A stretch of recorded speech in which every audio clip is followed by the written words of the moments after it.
دغه راټولیدنه د خوست ښاروالۍ په تالار کې د خوست ښار پیژندنې کتاب د مخکتنې لپاره رابلل شوی. دغه کتاب چې محمد الله شرزي لیکلی پکې د خوست ښار اړوند معلومات راټول شوي دي. یو شمېر کتونکي دغه کتاب موثر یادوي او له نورو لیکوالانو غواړي چې دغه ډول اثر ولیکي ترڅو نوي نسل ته یې معلومات پاتې شوي وي. هغه خلک چې هغه د خوست له ښار نه بهر دلته میلمانه راځي یا د نورو ملکونو کسان راځي،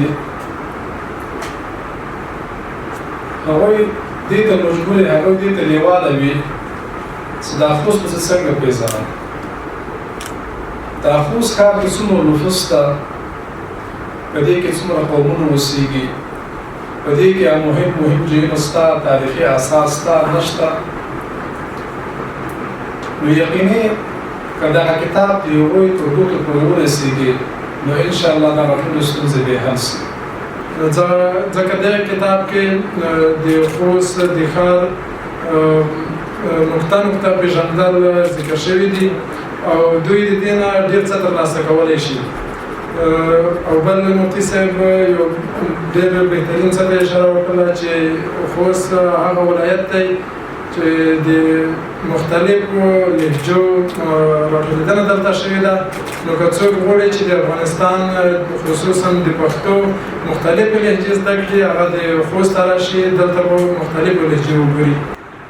لیکوال او ژورنالیست نجیب الله الوخیل دغه کتاب اړوند وایي چې په دې سره به خوستمیشتو او د هیواد نورو وګړو ته د خوست تاریخي سیمو ترڅنګ د دغه ولایت فرهنګ، کلتور او خوست ښار اړوند سیمو معلومات وشي.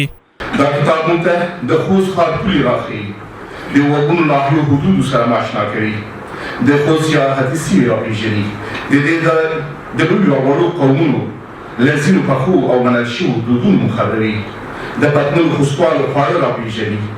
په دې کې له ادبي بهیر او د رسنیو له فعالیتونو خبرېږو، د دې ځای له اوسنیو، پخوانیو او ځینو دودیزو لوبو سره بلدېږو. کتاب کې د مزرین صنعت په اړه مهم معلومات راټول شوي دي. مزرین صنعت په پیړیو حتی اوس هم زموږ د یو شمېر سیمهوالو اقتصادي مدرک دی. که چیرې یو لوستونکی یوازې د یو ساعت لپاره د دې کتاب انځورونه په دقت سره وګوري تر ډېره له خوست سره اشنا کېږي. د ولسوالۍ کې زموږ دولتي ځمکه بیخي زیاته ده او خپل سر دوکانونه مارکېټونه جوړېږي. یو ورځ به بیا راځو دا به بیا ډنګوو. که څه کېږي که چېرته دا ښاروالي د خپلو تکړه انجینرانو په واسطه دا ولسوالۍ کې د بازارونه پلان او ډیزاین او نقشه کې دوکانونه مارکېټونه د ننني عصر د غوښتنو سره سم، مثلا هلته پارک، هلته جامع جومات، هلته مدرسه، مکتب، دا ټول پلان کې یا ته د رهایشي لومړی خلکو وویشي. دا به څه ګټور وي؟ یو خو دا چې دولت ته ډېر زیات عاید برابر شي. د خوست ښار پیژندنې دغه ګڼه د محمد الله شرزي اوومه ټولګه ده چې چاپېږي. نوموړي له دې وړاندې هم 6 کتابونه په بېلابېلو برخو کې لیکلي دي.